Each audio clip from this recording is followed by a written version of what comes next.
अस्सलाम वालेकुम everyone, welcome back to my channel. कैसे हैं आप सब? उम्मीद करती हूँ सब ठीक होंगे, खुश होंगे, मज़े में होंगे। अल्हम्दुलिल्लाह जी, मैं भी बिल्कुल ठीक हूँ। आज का जो व्लॉग है ना बहुत इंटरेस्टिंग होने वाला है क्योंकि मैं निकली हूँ सफ़र पर और मेरा जो सफ़र है ना वो from Karachi to China border तक का है। हमारा जो सफ़र है ना वो 2500 किलोमीटर तक का है और दरमियान में बहुत सारे पहाड़ी रास्तों से होते हुए हम चाइना बॉर्डर तक जाएंगे, जिसकी खूबसूरत वीडियोस मैं आपके साथ अपने व्लॉग्स में शेयर करूंगी। और यहाँ से हमारा सफ़र स्टार्ट होता है क्योंकि जी यहाँ पर आया है Karachi to Hyderabad toll plaza. वैसे तो तकरीबन हर साल ही हमारा नॉर्दर्न एरियाज़ की तरफ जाना होता है, मगर इस साल गिलगित बल्तिस्तान एक्सप्लोर करने का मूड था इनका। और जहाँ हम लोग जा रहे हैं ना वहाँ 8 बड़ी माउंटेन पीक्स हैं। मानसून का सीज़न चल रहा है और हमें उम्मीद थी कि हमें रास्ते में बहुत बारिश मिलने वाली है, मगर मैंने अल्लाह ताला से बहुत दुआ की कि अल्लाह ताला पहाड़ों पे शदीद बारिश नहीं चाहिए अब मुझे, क्योंकि पहाड़ों पे शदीद बारिश का मतलब है लैंडस्लाइडिंग और ये मौसम है बारिश का। और यहाँ पर आया है जी बहरिया टाउन। बहरिया टाउन में मेरी बहन रहती है, उसके बिना कभी मैं किसी ट्रिप पे नहीं गई। हाँ, मुल्तान तक तो चले जाते हैं, मगर पहाड़ों पे जाने के लिए उसका साथ हमेशा मेरे साथ रहा है। इस बार अकेले जाना पड़ा, मगर मैंने बहुत मिस किया, दिल से बहुत मिस किया, उन सबको बहुत मिस किया जो हमेशा हमारे साथ जाते हैं। मगर ख़ैर जो अल्लाह ताला को मंज़ूर। और 7 बजे हम लोग घर से निकले थे। रास्ते में टेलर के पास जाना था, मेरे कपड़े थे टेलर के पास से, वो लिए। वो पिक करते करते सारी चीज़ें लेते लेते हमें कोई बज गया था 8 साढ़े 8।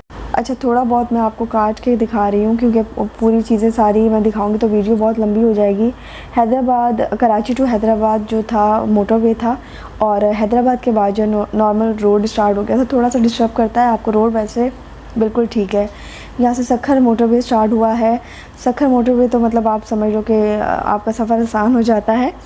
तकरीबन रात को 4:30 बजे हमने सखर क्रॉस कर लिया था और ये जो टाइम है ना तकरीबन 5:30 बजे का टाइम है और हम लोग मुल्तान पहुँचने वाले हैं। मुल्तान हम लोग 7 बजे तक पहुँचे थे और नाश्ता हम लोगों ने मुल्तान में किया था। अच्छा, रात के खाने का जो सीन था, रात का खाना जो है मैं घर से ही बना के लाई थी। अचार गोश्त बनाया था मैंने और साथ में मैंने रोटियां बना ली थी, तो हमें बीच में कहीं पे भी नहीं रुकना पड़ा। बस खाने के लिए पेट्रोल पंप पे हम लोग रुके थे, वहीं पे हम लोगों ने खाना खा लिया और वो भी ज़्यादा देर के लिए नहीं, 20-25 मिनट के लिए रुके होंगे। और फिर सखर मोटरवे पे रुके, वहाँ पे पेट्रोल भरवाया और फिर इसके अलावा हम कहीं पे भी नहीं रुके। तो मुझे लग रहा था कि ये बहुत थक गए हैं, इनको थोड़ा सा रुक के कहीं आधे घंटे के लिए थोड़ा सा आराम कर लेना चाहिए, मगर इन्होंने कहना नहीं माना मेरा। फैसलाबाद क्रॉस करने के बाद रेस्ट एरिया जो आता है ना, वहाँ पे मैंने इनकी गाड़ी पार्क करवाई और पीछे मैट्रेस बच्चों के लिए हम लोगों ने बिछाया हुआ था। हवा वाला जो मैट्रेस होता है ना, वो मैट्रेस बिछाया हुआ था, तो बच्चे तो पूरी रात सोते हुए गए। बच्चों को मैंने आगे वाली सीट पर ट्रांसफ़र किया और इनको मैंने कहा कि जाके पीछे थोड़ी देर के लिए ना आंखें बंद करके लेट जाए, ताकि थोड़ा सा आराम कर लेंगे तो थोड़ा सा ड्राइव करना इजी रहेगा। तो बस इन्होंने कहना मान लिया मेरा और आगे रेस्ट एरिया पे गाड़ी लगाई और ये सो गए थे। पौना घंटा ये सोए, तकरीबन इन्होंने पौना घंटा प्रॉपर इन्होंने नींद लिया और पौने घंटे के बाद इनको मैंने उठाया कि बस अब ओवर हो गया है, अब ये जहाँ जाना है वहाँ पहुँचकर ही रेस्ट करें तो ज़्यादा बेहतर है। और उस मैट्रेस का हमें बहुत फ़ायदा हुआ क्योंकि बच्चों की भी नींद पूरी हो गई और इन्होंने भी थोड़ी देर रेस्ट कर लिया, तो ये बहुत बड़ी बात है। हमें दिन जो है 9 दिन थे हमारे पास पहाड़ों के लिए और एक भी दिन ज़ाया नहीं करना था। 31 जून को हम लोग यहाँ से कराची से निकले थे और 10 जुलाई को ईद थी और तकरीबन 9 दिन थे। चांद रात वाले दिन हमें हर हाल में मुल्तान पहुँचना था क्योंकि ईद जो है हमें मुल्तान में करनी थी। नाश्ता करने के बाद बच्चे जो है ना बिल्कुल एक्टिव हो गए थे और क्योंकि नींद पूरी थी इनकी, और इन्होंने इतना हुदम मचाया गाड़ी में, इतना हुदम मचाया कि मेरे सर में दर्द शुरू हो गया था।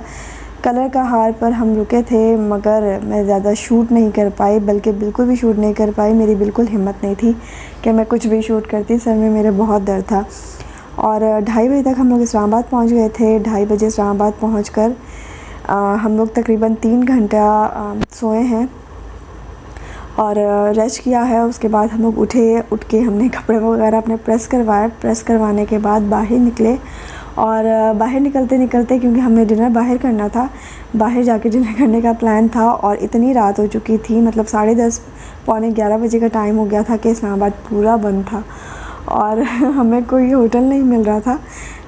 सोचा यही था कि मनाल रेस्टोरेंट जाएंगे, वहाँ जाके डिनर करेंगे, मगर गूगल पे सर्च किया तो पता चला कि उसकी टाइमिंग भी 11 बजे तक की है। बस इस्लामाबाद में ही हमने होटल में एक डिनर कर लिया था, बाय चांस मिल गया। और उसके बाद हमें चाय का कोई होटल नहीं मिल रहा था। यहाँ वहाँ इस्लामाबाद में घूमते रहे, सारी शॉप्स और होटल सब कुछ बंद था, कुछ भी खुला हुआ नहीं था। खैर थोड़ी सी मेहनत के बाद हमें चाय का एक होटल मिला और वहाँ हमने खड़े होकर चाय पी ली। और चाय पीने के बाद बस ऐसे ही इधर उधर दोबारा घूमते रहे। नेक्स्ट मॉर्निंग हम लोगों ने नारायण के लिए निकलना था। फिर बस एक रात का स्टे था हमारा इस्लामाबाद का वेदर बहुत अच्छा था और बिल्कुल भी गर्मी नहीं थी। बादल हुए हुए थे, बारिश नहीं हुई हमारे होते हुए, हाँ मगर बादल थे। वेदर बहुत अच्छा था। खैर यहाँ वहाँ घूमते घूमते हम तहज़ीब बेकरी पहुँच गए और पता भी नहीं चला।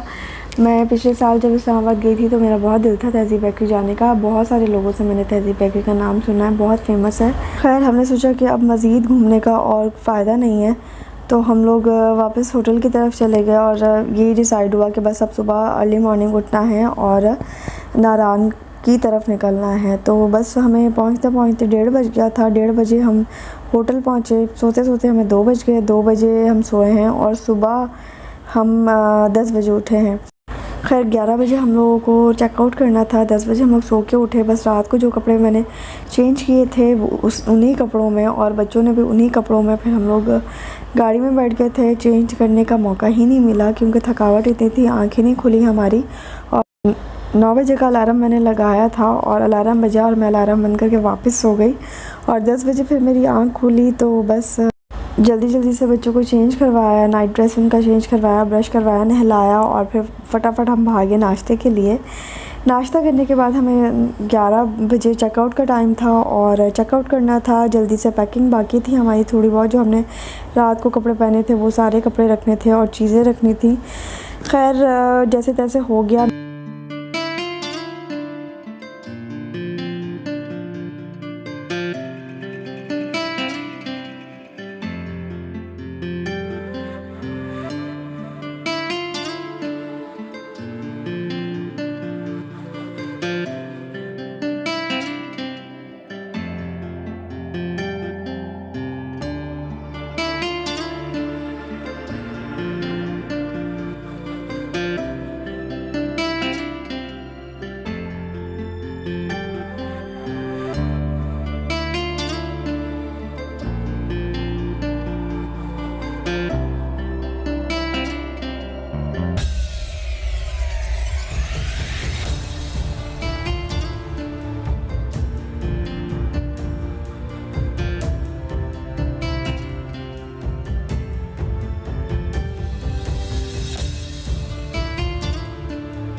खैर तहज़ीब बेकरी वाली ख्वाहिश मेरी पूरी हो गई और एक और ख्वाहिश थी जो कि पूरी नहीं हो सकी। मुझे भुट्टा खाना था, वो जो रेत में पका हुआ भुट्टा होता है वो। खैर हम लोगों ने बहुत ढूंढा मगर अब नहीं मिला और इन्होंने यही कहा कि हम जो है आते हुए एक बार इस्लामाबाद दोबारा से होते हुए आएंगे, फिर ट्राई करेंगे, हो सकता है मिल जाए। तो खैर अभी हम मोटरवे की तरफ जा रहे हैं। हज़ारा मोटरवे से होते हुए हमने जाना है मानसहरा से होते हुए बालाकोट से होते हुए नारान हमको ठहरना नहीं है क्योंकि नारान बहुत रश वाली जगह हो गई है अब। तो बटाकुंडी स्टे करने का मूड है इनका। अब देखें वहाँ बटाकुंडी हम कब तक ठहरते हैं, 1 दिन का स्टे होता है या 2 दिन का, ये तो वहाँ पहुँच के पता चलेगा। इस्लामाबाद से हम बस निकलने ही लगे हैं और मोटरवे की तरफ जा रहे हैं। मेरा बिल्कुल दिल नहीं चाह रहा था, मौसम इतना अच्छा था ना। अच्छा मौसम अच्छा होना तो फिर इस्लामाबाद घूमने का मज़ा आता है। अगर गर्मी हो, शदीद गर्मी हो, फिर तो आप 1 मिनट नहीं रह सकते इस्लामाबाद। आज का व्लॉग कैसा लगा? आज का व्लॉग थोड़ा सा भी अच्छा लगा हो तो कमेंट करके ज़रूर बताइएगा। वीडियो को लाइक कर दीजिएगा, शेयर कर दीजिएगा। चैनल पर फर्स्ट टाइम आए हैं तो चैनल को ज़रूर सब्सक्राइब कर दीजिएगा। साथ ही साथ रेड बेल आइकन को भी प्रेस कर दीजिएगा ताकि मेरी आने वाली न्यू वीडियो का नोटिफिकेशन आप तक पहुँचे और आप मेरी वीडियो देख सको। यहाँ स्टार्ट हो चुका है जी मोटरवे और बस इस्लामाबाद से एग्ज़िट होंगे और मौसम इतना ज़्यादा हसीन था ना कि बस दिल नहीं चाह रहा था वापस जाने को। खैर आगे का मौसम भी बहुत ज़बरदस्त था और ऐसा लग रहा था बस अभी बारिश होगी क्योंकि बहुत बादल थे और बस हल्की हल्की बूंदाबांदी हुई, ज़्यादा तेज़ बारिश नहीं मिली हमें। अपनी बहुत सारी दुआओं में याद रखिएगा। मिलती हूँ आपसे एक न्यू व्लॉग में, तब तक के लिए टेक केयर, अल्लाह हाफ़िज़।